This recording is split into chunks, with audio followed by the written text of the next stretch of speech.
Les courgettes sont des légumes délicieux mais frileux. Alors pour me faire plaisir, là j'ai pris de la courgette normale, de la courgette verte.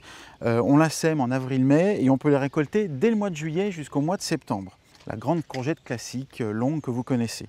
Là j'ai de la courgette jaune, absolument délicieuse, surtout quand on la cueille jeune, elle a même un petit goût de noisette.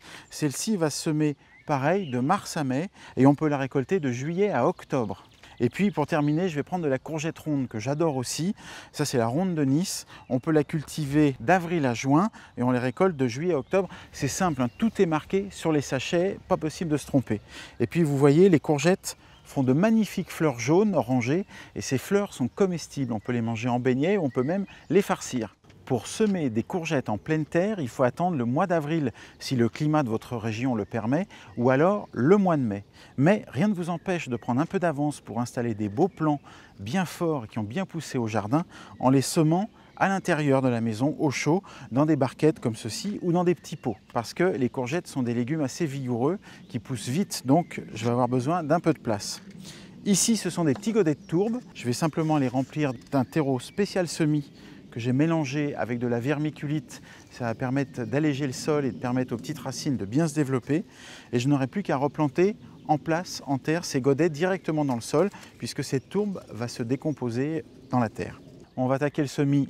Je vais mettre mon mélange de terreau et de vermiculite. Je tasse légèrement. On va commencer avec les courgettes rondes. Vous allez voir, les graines sont assez grosses. Voilà une graine de courgette.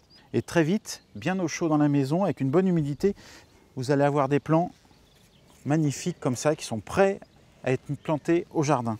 Pour semer mes graines, je vais prendre un petit ustensile, là c'est mon crayon, et je vais mettre 2 graines par pot. Comme ça, au cas où une ne germe pas, il y aura forcément l'autre qui va démarrer. Voilà, 1 et 2, 1 et 2. Je vais noter la variété, un ronde de Nice.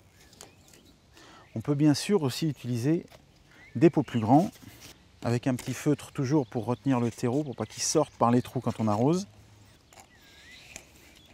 Alors, je remplis avec mon mélange de terreau, je tasse pas trop fort, je fais un bon trou au milieu, et je vais planter là les courgettes jaunes.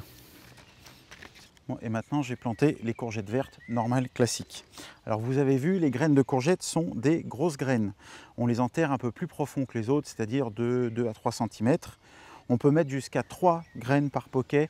2 en général, c'est suffisant. Au bout d'environ une semaine, vous commencerez à voir sortir les petites pousses. Quand il y aura 2 feuilles, il faudra éclaircir. Vous enlèverez le plant le plus chétif, mais vous pourrez tout à fait le repiquer dans un autre godet pour faire un nouveau plant de courgettes. Il faudra maintenir une bonne humidité du substrat pendant toute la germination et une température minimale de 15 degrés. Si jamais vous les avez semés en pleine terre, faites attention aux limaces qui raffolent des jeunes pousses. Il ne me reste plus qu'à les arroser, de mettre un couvercle pour maintenir une bonne chaleur et on les rentrera à la maison. Et dans tous les cas, pas de plantation en pleine terre tant que les risques de gelée ne sont pas encore passés.